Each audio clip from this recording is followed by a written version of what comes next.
By what name are you known? There are some who call me Tim. Welcome to another episode of Timmy Talks, the channel where we talk old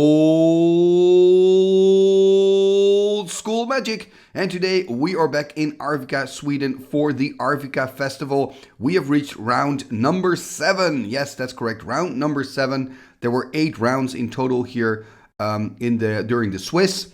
And in round 7, we're going to look at a match between Gordon and Kristian. And Gordon is playing Verduran Enchantress. So I'm really excited to show you his deck, to discuss his deck in the deck text.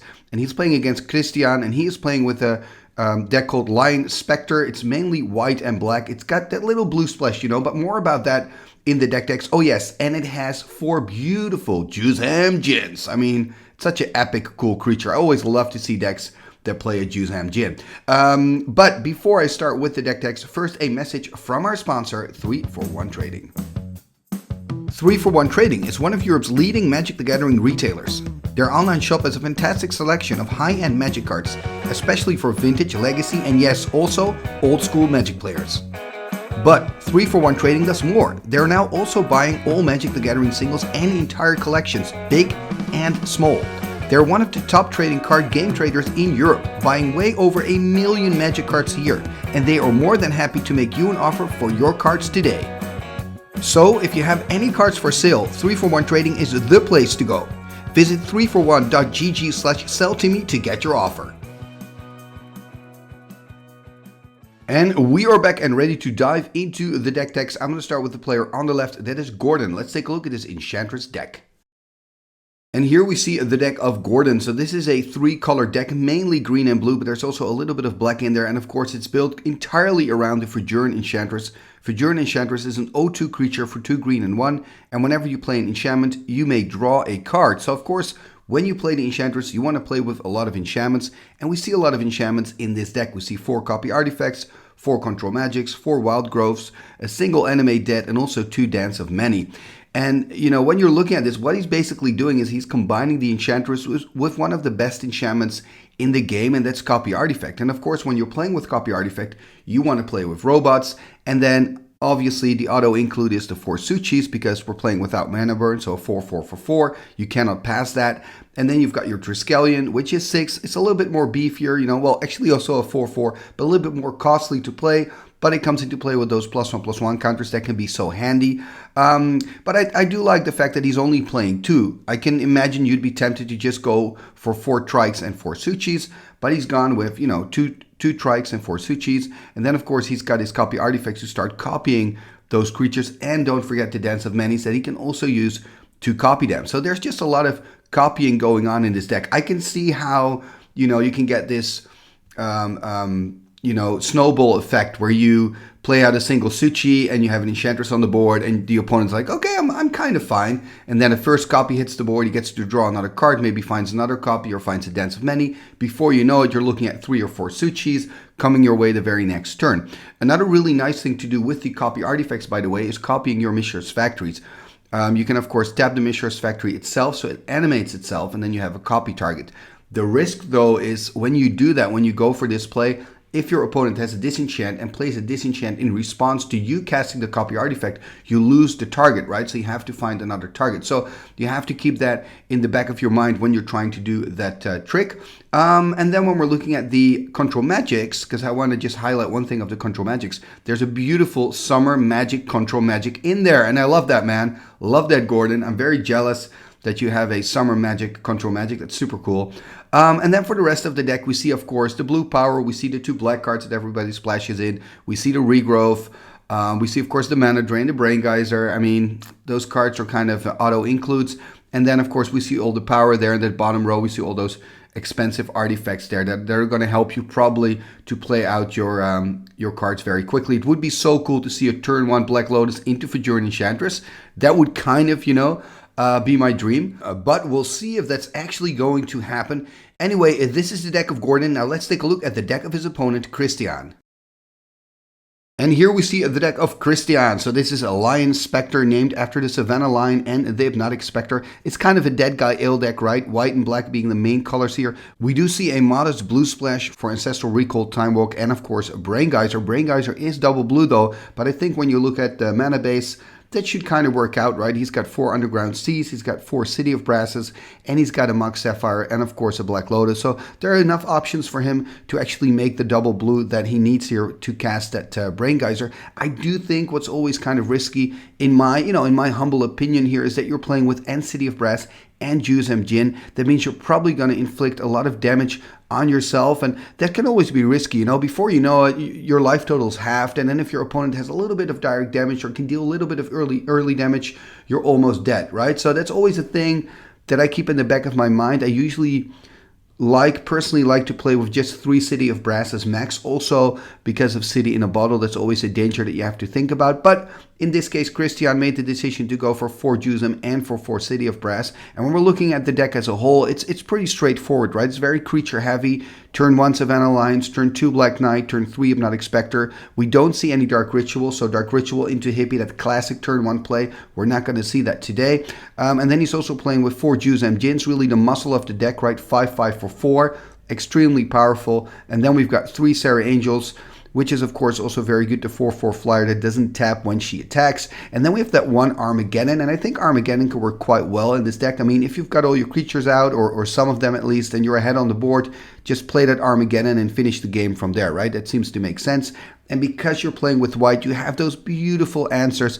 They're just so good. You've got your 4 Swords, you've got your 4 Disenchants, and those cards just make life so much easier. And also in the sideboard, you can then play with Divine Offering. And Divine Offering, for me, is just an all-star to play against all those Suchis, right? Because it's instant speed, it's 1 white, it's 1, you gain life. So you kill a Suchi for 2 mana at instant speed, and you gain 4 life. I mean, it almost doesn't get better than that. It's just great.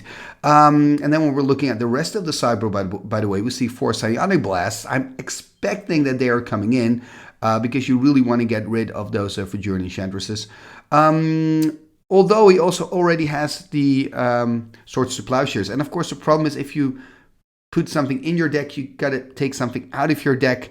So I was very adamant a moment ago, but now I'm actually doubting, would you actually put in the Psionic Blasts? Maybe it's a nice question. Terror would make more sense, actually. But then again, with Terror, you cannot take care of all the robots that Gordon is playing.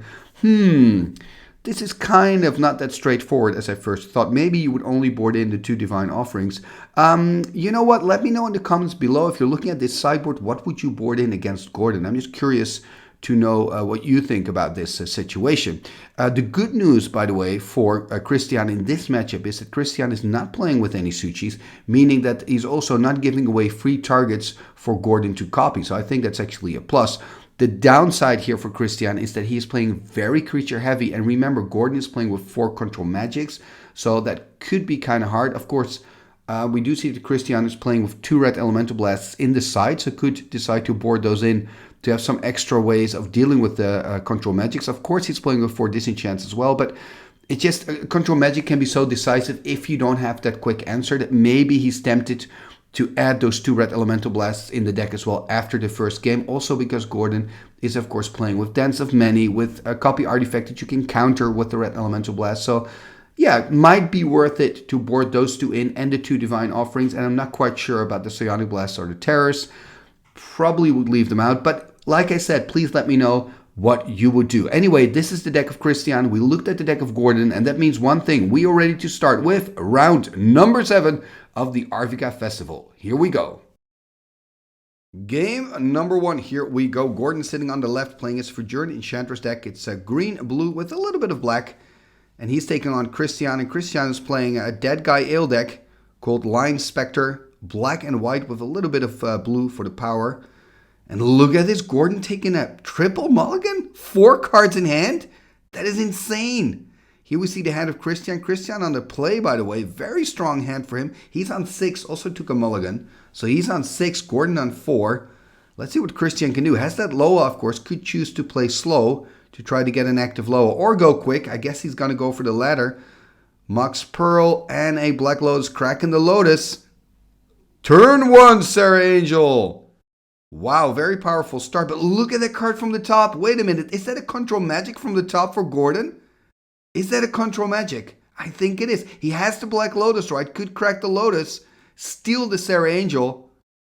Is that really happening?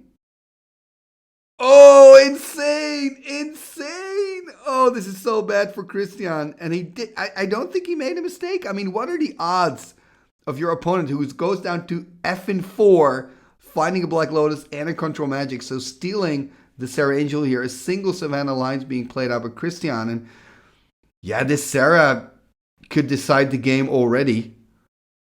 I mean, the big thing now is, can Kristian find a disenchant in time, or at least a Swords to Plowshares or a Psionic Blast? Has a lot of answers. Well, Psionic Blast is in the sideboard, actually, so needs to find a Swords or a disenchant.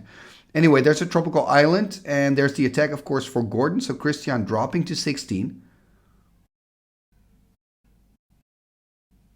What other options does he have here? Tapping 2. Okay, there's a copy artifact, so he's going to copy the Mox Pearl, passing the turn. 2 cards in hand now for Kristian. Kristian passing the turn back. And drawing, and 2 cards in hand. Does have that Suchi, right? So if he can find 1 more mana, he can start casting the Suchi, has some more pressure on the board. But, I mean, things are going really well for Gordon with that single Sarah. Kristian already on 12.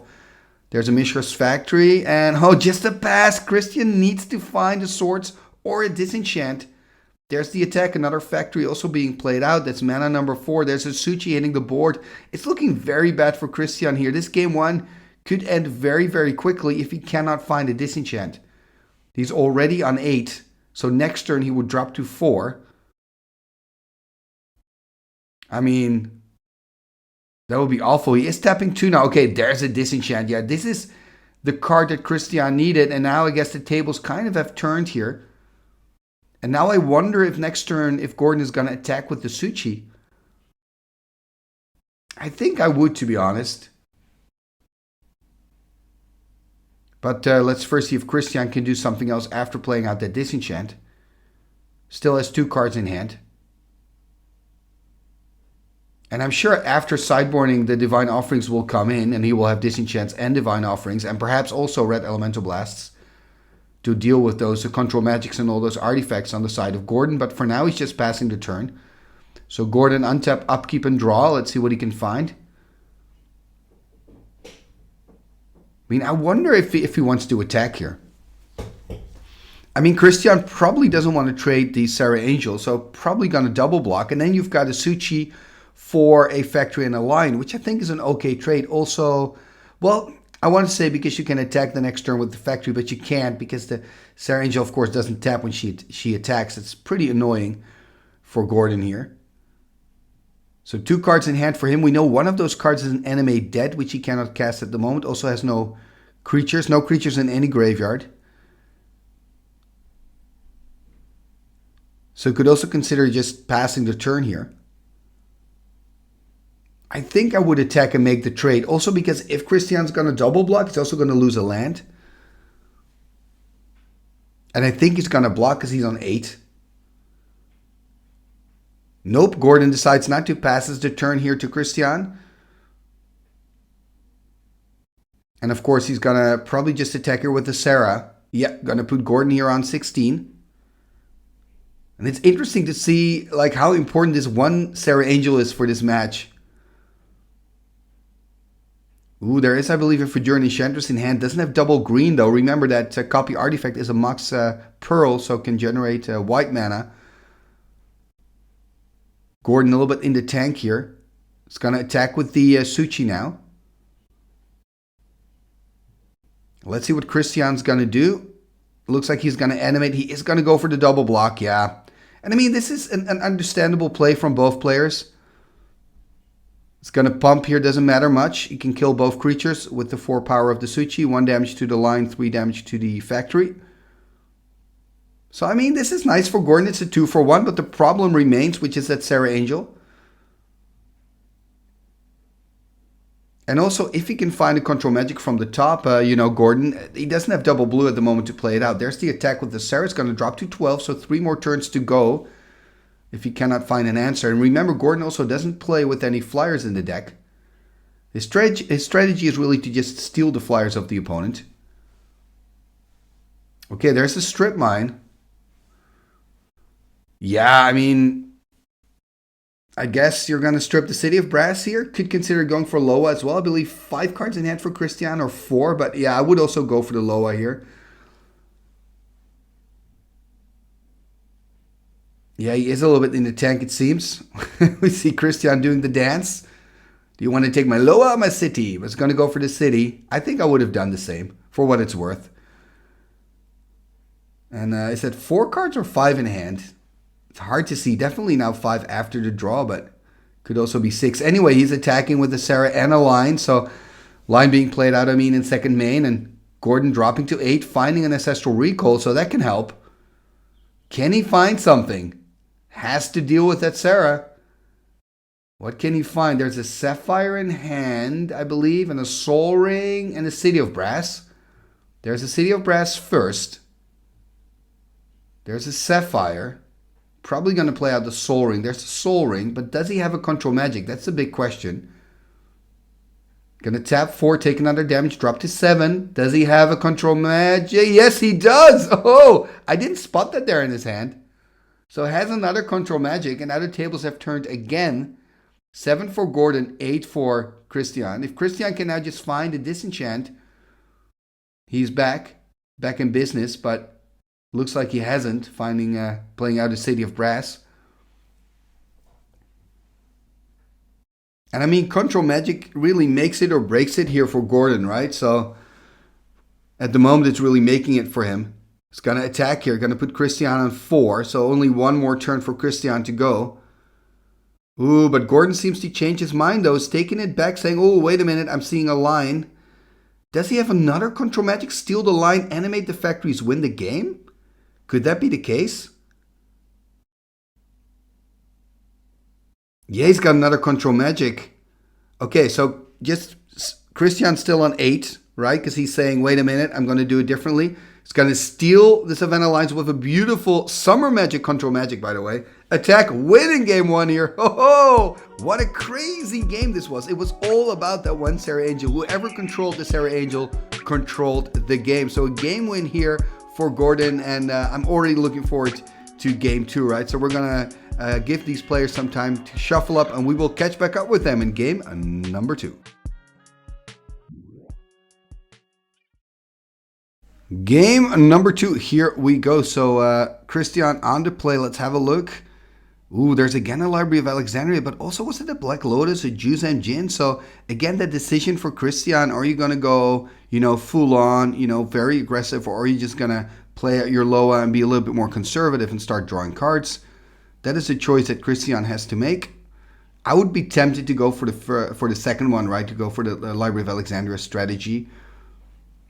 And Gordon here, look at that, taking a mulligan again. Remember, he took 3 mulligans in the first game and still won, which is quite exceptional. And then now it seems like he's going to take another mulligan. So shuffling his deck there next to his beer. And a very interesting playmat you have there, Gordon. Maybe you can tell us more about that in the comments. Looks pretty sweet. Lots of doodles going on. So passing the deck here to Kristian to cut. Kristian here giving the deck back. So 7 new cards for Gordon. But remember, he's taking a mulligan, so has to put one of those cards on the bottom if he decides to keep. That is the London mulligan rule. Ooh, City in a Bottle. That's a good card. Because we did see that Jusum, I believe, in Kristian's hand. So that is pretty sweet. Also has a Mox Jet there and some lands, it seems. So it's hard to identify the rest of the hand there for Gordon, right? We see a Mishra's Factory. Is that a City of Brass, a Mox Jet, and that City in a Bottle? And Gordon taking a moment here to decide, does he want to keep this? And if so, what card is he going to put on the bottom?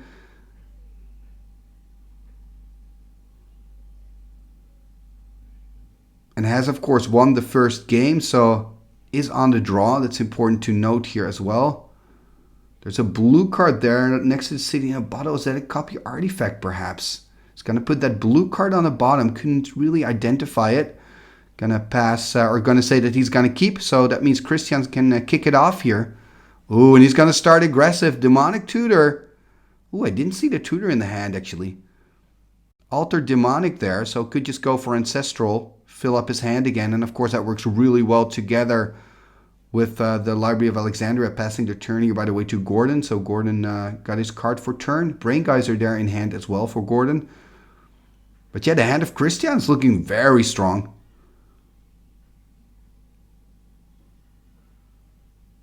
And Kristian here shuffling the deck. Oh, look at this. Tropical Island, Mox Jet, Mox Ruby. What else are we going to see? And going to tap 2. Is he going to play out that City in a Bottle? I would be tempted personally to keep it in hand until he plays something out from Arabian Nights. Then again, it blocks all the City of Brasses, so you could consider playing it out right now as well. Or does he have another option? Tapping 3. Oh, look at that Time Twister. And the thing is, I love it when people Time Twister after your opponent just played the Demonic, right? And passes the turn to you. You know that the Demonic Tutor card is in hand, and it just feels so good to Time Twister here. And especially, of course, a Time Twister with the double Mox being played out by Gordon. I mean, this is turning the whole game upside down. Didn't see that Time Twister there. And that means it's basically a reset, right? Both players are just going to draw 7 again. And maybe Gordon can find some more Moxen in that 7, right? And he can play out some more stuff. But yeah, Time Twister, what a game changer. And the hand of Kristian was so strong. Remember, you know, he had the Library of Alexandria in hand. I believe he also had a Juice Amp. That wasn't very good because of the City in the Bottle. But Kristian does, of course, didn't know that. Doesn't know that. You know, and then he had that Loa as well. So probably Ancestral and Loa in that hand. So very strong. But that's all in the past now. Gordon drawing 7 new cards. Let's see what he can do. Already had a land drop, of course, and just passing the turn. He's not finding any more Moxen, I assume. Passing the turn to Kristian. Kristian finding a Mox Jet, finding a Mox Sapphire. Are we going to see a Juzam Junior? Does have the 4 mana to cast it. That will be quite spectacular. Other options could be Hypnotic Specter, of course. There's the land drop for turn into a Watts. Tapping 3. There's an Hypnotic Specter. 2/2 flyer, and when it damages the opponent has to discard a card at random. And I believe this is a nice, beautiful beta Hypnotic Specter. And now the question is, does Gordon have a mana and again a Control Magic? Remember, playing 4 Control Magics main. Does have a Dance of Many there, but that's not as good. Also doesn't have a second blue, by the way. So first needs to find a second blue. Going through his hand. 8 cards in hand now, of course, after the draw.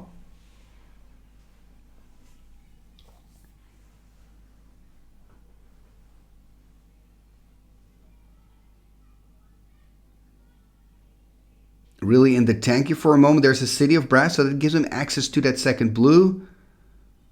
There's a Black Lotus. But the big question remains, does he have an answer for the Hypnotic Specter? Again, a Control Magic. Yep. I mean, this match is dominated by these Control Magics. They're so important for Gordon, and, you know, it's a problem, you know, for Kristian, because he's playing so creature heavy, and then to play against an opponent who plays 4 Control Magics main. I mean, you're expecting to run into some Control Magics at a tournament, but remember, you're playing 4 Disenchants yourself, and usually players play maybe 2 Control Magics main, maybe 1 in the side, and that's about it. But this deck is packing 4 Control Magics main. It's really a nightmare of a matchup in that perspective for Kristian. And we haven't seen a single Verduran Enchantress, by the way, from Gordon, which is a bit of a pity. Here we see an Underground Sea by Kristian. I mean, has to get rid of this Hypnotic Specter, right? Yeah, there's a Psionic Blast on his own Spectre. And this is what Control Magic does. It forces you to make a 2-for-1 play. The good news, though, is that there is a second Hypnotic Spectre. Good news for Kristian, at least. And is Gordon going to be really evil and actually find a second Control Magic? That would just be brutal.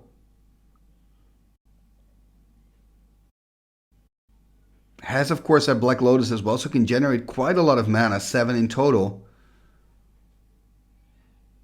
And if he has another land in hand, can make 8 mana. I mean, I'm hoping that he's going to play out of Verduran Enchantress, right? It would be kind of a pity if we don't see a single Enchantress. There's a Demonic Tutor. Is he going to go for another Control Magic? Question mark. Is he going to do that? Showing it here to Kristian, that is definitely an option.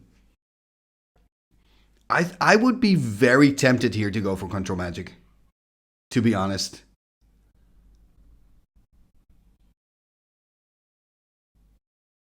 I mean, the great thing is Control Magic doesn't only just take care of the Hypnotic Specter, so you don't have to worry that you're going to have to discard cards, but also it means a big problem for Kristian. Because look at Kristian's hand. He's got 2 measly cards in hand.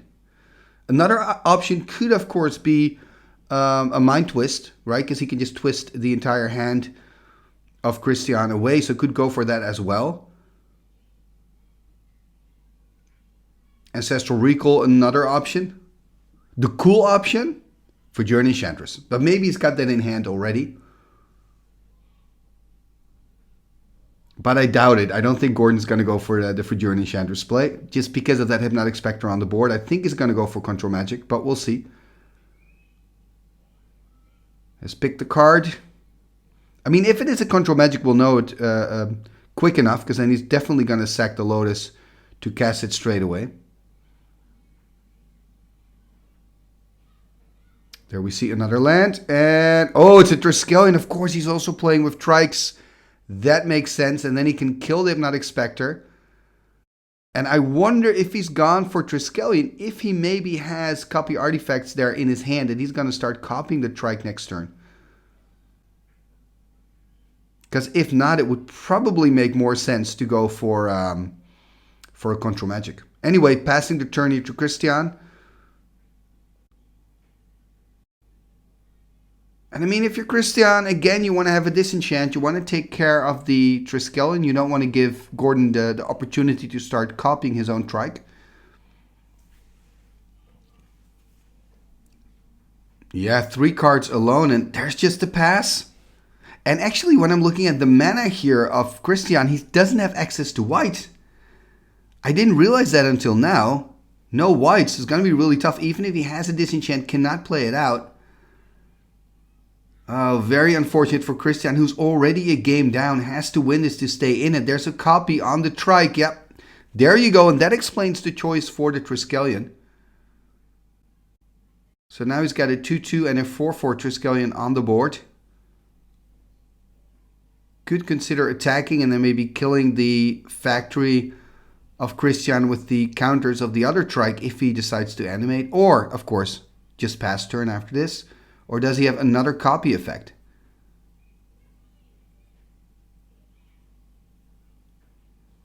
Looks like he wants to do something else.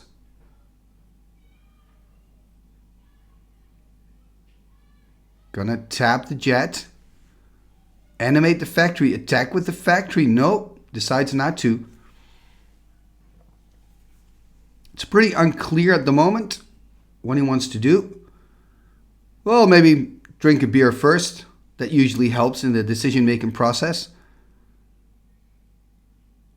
Yeah, he is going to attack her exactly. So he's going to say to Kristian, you know, you can animate your factory fine. I'm probably going to kill it here with the Trike counters. Or maybe I have like a crumble in hand. There's the animate, so there's the response. But Kristian saying, you know what? Do your worst. Making it a 3-3 in response to the pump. He's going to kill it.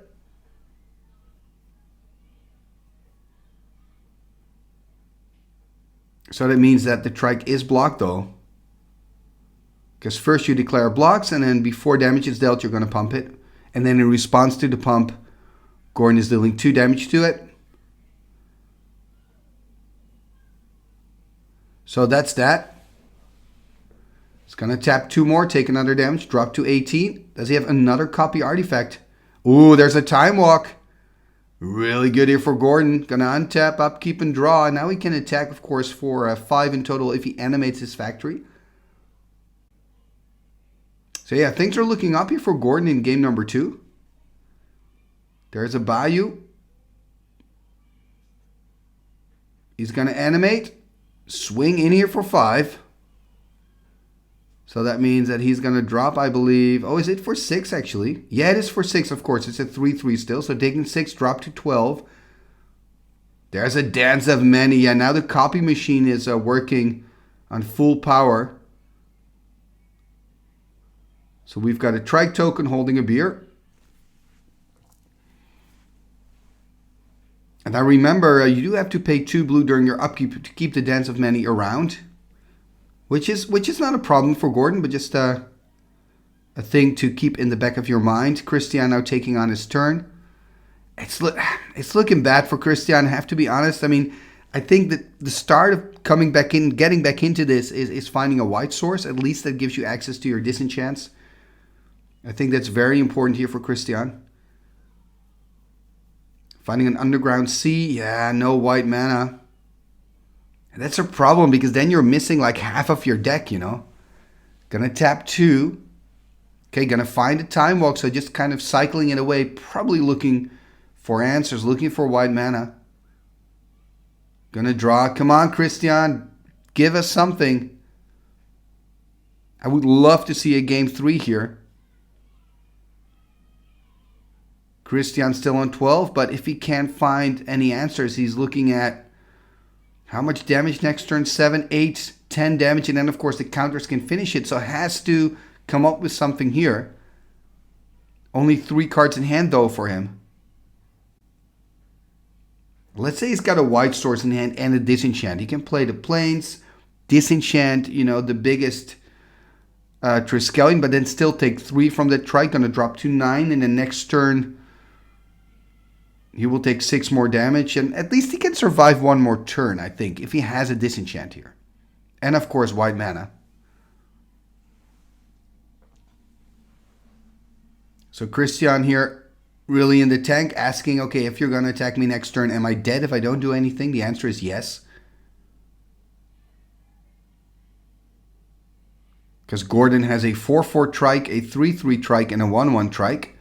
So that's 8 damage, and then if he animates his factory, it's a 2-2, so that's 10 damage. So he'll drop to 2, and then he's got 5 trike counters in total to take off. So Kristian would end up being on -3. That is very dead. 3 cards for him. Hey, found the plains. Finally found the plains, and it's a beautiful plains. But yeah, I don't think it's going to be enough. I mean, a balance here would be quite good, but I don't believe he plays with a balance. I mean, if you play out a balance, you know, which I don't think he has, but if he has one, he would take 5, drop to 7. Gordon would lose all his creatures, but then next turn he can at least attack with a factory. But then you're on 7, and Gordon only has a 2-2 factory. So you can live a little bit longer, and of course you have your white mana now that maybe enables you to start casting your disenchants and your swords to plowshares.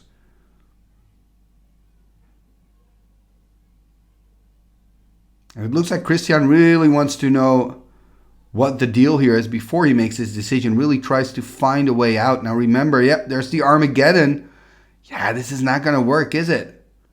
I mean, Armageddon does mean, oh yeah, it means he's going to lose his Dance of Many, and that means he's going to lose the 4-4. That's a good point, actually. I didn't realize that. So yeah, so Armageddon is going to help him. But yeah, it's not what you want to do in life.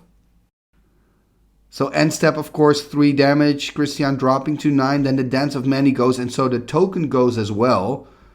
So that means Gordon is left with a 3-3 Triskelion and a 1-1 Triskelion. Can attack for 4. Put Kristian on 5. So Kristian just bought himself 1 more turn. That's basically what he did. And it's better. That's better than, of course, dying this turn. We do see a Verduran Enchantress in hand there, finally for Gordon. Doesn't have the mana to play it out, though. Attacking here. Going to put Kristian on 5. Passing the turn. Drawing for turn. 2 cards in hand for him. Passing the turn. Uh-oh. Yeah, that's the end of the road here. Going to drop to 4. And then, of course, take a counter off. And he is dead. That's it. Kristian losing here. And that means Gordon winning. Look at that. He did have all those disenchants in hand. But he just couldn't find the white mana. Very, very unfortunate for Kristian. Also remember that game 1. I just feel that Gordon was so lucky in this match. And of course, it's nice to see how good like a deck like Gordon's can be. Like 4 control matches can be quite good. Unfortunately, we didn't see the Verduran Enchantress on the battlefield. That would have been really nice. But I do really appreciated that Gordon brought such a cool deck to the tournament. And we can see his full deck here. So Gordon winning round number 7 here at the Arvika Festival. Now, if you've enjoyed this and you don't want to miss a thing, make sure you hit that subscribe button and ring that bell, because then you will be notified whenever I post new content. And I will be posting a round 8 match of Arvika and then the semifinals and the finals of this great tournament. So again, if you don't want to miss a thing, make sure you subscribe to the channel. And if you're already a subscriber, thank you for your support. Please take a moment to like, share and comment on this video as well. All these things are free and really helps the channel move forward. Talking about moving forward, you can also become a patron of the show. Check out patreon.com/TimmyTalks to find out how you can become a supporter of Timmy Talks and help me to make this content for you. The patrons are really what is keeping this channel afloat. So I'm really thankful for all the patrons that I have. And if you become a patron at the $2 tier level or up, you get your name in the end scroll at the end of every single video, which is pretty cool if you ask me. What end scroll? This end scroll. What shall we do with the drunken sailor? What shall we do with the drunken sailor? What shall we do with the drunken sailor? Early in the morning, way hey and up she rises, way hey and up she rises, way hey and up she rises. Early in the morning, putting in the longboat until he's sober, putting in the longboat until he's sober, putting in the longboat until he's sober. Early in the morning, way hey and up she rises, way hey and up she rises, way hey and up she rises. Early in the morning, pull out the plug and wet him all over, pull out the plug and wet him all over, pull out the plug and wet him all over. Early in the morning, way hey and up she rises, way hey and up she rises, way hey and up she rises. Early in the morning. What shall we do with the drunken sailor? What shall we do with the drunken sailor? Put in the scout to the husband's son, put in the scout to the husband's son, put in the scout to the husband's son. Early in the morning, way hey up she rises, way hey up she rises, way hey up she rises. Early in the morning. Icketus, ficketus, sumba, kazee.